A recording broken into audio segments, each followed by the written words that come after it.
Good morning. Welcome to the Kilat Shari Torah Halacha review for the day for Tuesday, January 12th. We're talking about how to properly care for Sfarim, for holy books. It says to keep your Sfarim neat. Sefer should be returned to its proper place after use.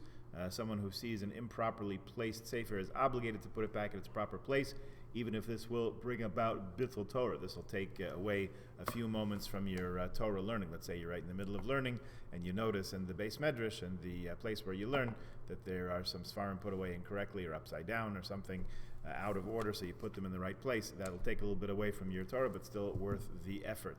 I would say not so scrupulously observed in some yeshivas that I've seen, where by the end of the day, stacks and stacks of Sfarim are all over the tables, and usually there's a bachar or two who goes around with a cart and gathers everything up, puts things back.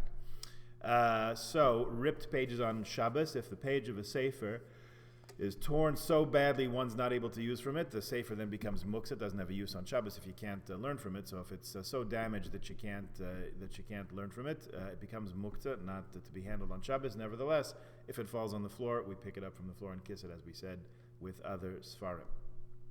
One should not use Sfarim for your personal use. What's personal use? I mean, learning from it, that's what it's intended for.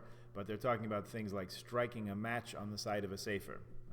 Never seen anybody do that, so I guess the entire Jewish people is careful about that halacha.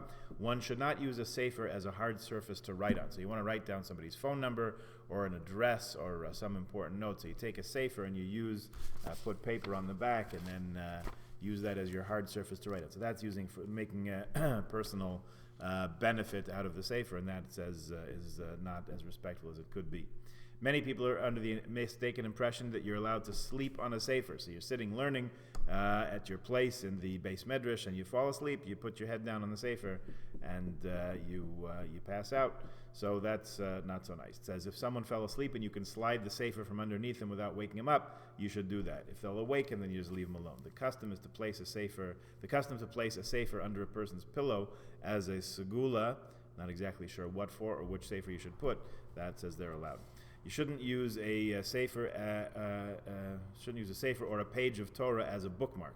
You can use a piece of paper or other everyday object for this purpose, and also don't fold the page of sefer as a sign. Nevertheless, you can do this if you want.